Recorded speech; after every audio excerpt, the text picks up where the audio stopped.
When I look at the sickening damage to our coastal wealth and our heritage from an oil gusher that seems to defy silencing, I can only ask truly, how long will it be before the blinders drop from our eyes about America's energy status quo?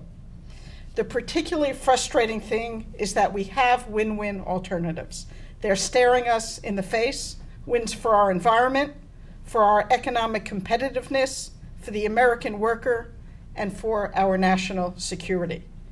Do we wish to subtract more jobs from our damaged fisheries, or should we be adding more jobs building wind turbines?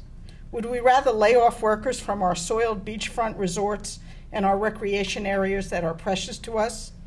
Or should we be adding jobs building solar powers to power those industries? And do we wish to send more of our kids into armed battle far away, or would we rather send them off with a kiss and a lunch bucket to the safe, clean, domestic battle to retrofit our buildings, make our cars run cleaner, and turn our farms and our forests into part of the solution? The wages of short-term thinking are on display in the ugly graphic behind me. Our challenges are, in point of fact, reaching perilous tipping points. I speak here today as a business and investor voice, as head of a coalition representing those parties, saying the following: the businesses know the game is up, but also that opportunity knocks in transformative times. They know that the flip side of danger is opportunity if we harness the moment now. And we know that the path to tomorrow does not run through more scenes like the one behind me. It is time for Washington, and specifically the United States Senate, to act. This is not a Democratic issue or a Republican issue, and ought not to be. It is an American issue. And all Americans of all parties must rise to the challenge now, this spring. No more delays, no more ruined coastal marshes, no more dead pelicans in the sand. It can't all happen tomorrow. It must absolutely start today. Or as my colleague who introduced us said, if not now, when? Thank you. Thanks, Mindy. I'm Gene Karpinski. I'm the president of the League of Conservation Voters. Thank you all for joining us. And one more piece. Today we actually are releasing a new letter signed by 24 groups, about 20 national groups and several groups from down in the Gulf, to the president, articulating 5 key principles we think he should adhere to as we move forward. Those principles are pretty clear. I'll quickly run through them. Number 1, stop that gusher. A lot of effort has been taken. That's the prime immediate concern. The principles outline concern immediate things we can do, intermediate things we can do, and some long-term things we absolutely need to do. But number 1, stop the gusher. Number 2, now is not the time for new drilling. We heard about a temporary timeout, but then we hear that the Interior Department is still giving out more leases. Now is not the time for new drilling. And in particular, we need to suspend and cancel the leases that are potentially about to happen in the Arctic Ocean. That needs to be stopped and suspended right now. Now is not the time for new drilling.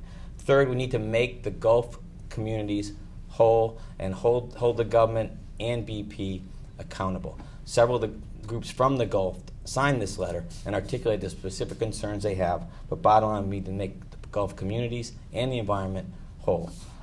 Fourth, we need more transparency and more accountability from both BP and the government. The concept of make polluters pay is more important here than it's ever been. It's time to make sure that BP pays for all the demands, all the claims, and make them pay. And secondly, the public has a right to know what's going on, what's really going on, what dispersants are being used, how much spill is happening. Make polluters pay, and the public has a right to know. And finally, as you heard from several of us, it's time to transition to end our dependence on oil and transition to a new clean energy economy. If we do that right, it's a win for our economy, it's a win for our security, and it's a win for our planet. That's the challenge. Now is the time. Let's get the job done. Thank you. Thank you, Gene. Let me introduce some of the folks with us. First, let me say that John Podesta from the Center for American Progress wishes he were here but was unable to attend at the last minute. We do have people here from USCAN, Clean Water Action, Natural Resources Defense Council, Sierra Club, Earth Justice, EDF, and many other environmental and justice organizations. With that, why don't we open up for questions if people have any?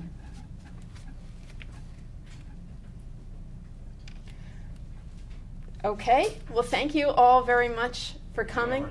Oh, I'm sorry, go ahead. I wanted to ask, is the White House doing enough to deal with the oil spill, and should they exercise more federal power as the Gulf Coast residents are demanding? Hi, I'm Jeremy Simons with National Wildlife Federation. Thanks for the question. Look, job number one is plugging this leak.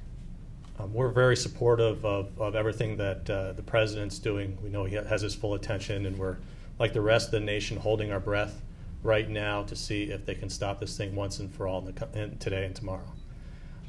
People forget that the reason that this oil is still coming ashore, is pouring into our ocean, harming one of the great fisheries of the world, isn't because of any mistakes made since the blowout occurred.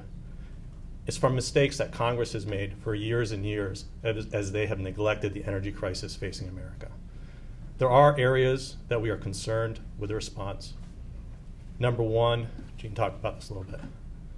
First and foremost, it's outrageous that the Department of Interior regulators have continued to allow permits for new wells defying the president's own moratorium. Those not only need to be stopped, but the White House needs to go back and pull back the wells that have been permitted in the last few weeks. Some of those wells are at levels that are even deeper than what we've seen from the BP blowout, up to 9,000 feet. Number two, BP cannot be trusted with any of the environmental assessment, monitoring, testing, or an assessment of any of the damages or even the size of the spill. They've shown they can't be trusted. They tried to withhold video information on the size of the spill, and there's a clear reason for that. BP has every profit motive to hide the severity of this. It's no coincidence that BP CEO Hayward said that the environmental impacts of this would be very, very modest. Right? Because every gallon of oil that they admit has spilled into the Gulf means up to $100 of damages under Clean Water Act civil fines. And then there's additional damage, of course, happening to the fishermen and the coastal economies and the environment that will need to be accounted for. So we think that the administration needs to have full ownership of all the environmental, safety, and damage assessment. We believe we're very encouraged and applaud the steps they've taken in the last week to demand that BP release all of its data, that BP is fully transparent with its data. And we think that we're encouraged that they are moving in the right direction on that, and also with putting together the task force for an independent assessment of the size of the spill.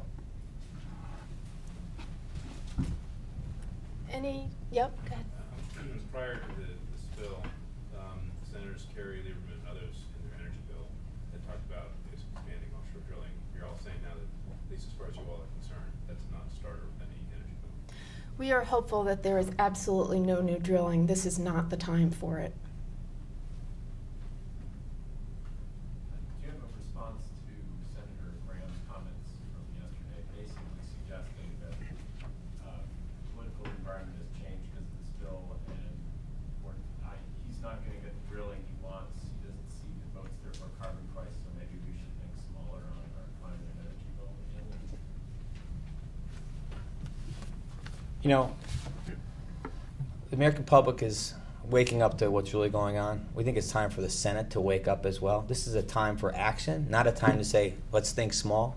It's a time for action. It's a time to end our dependence on oil and move to a clean energy economy. If senators don't get that now, when will they?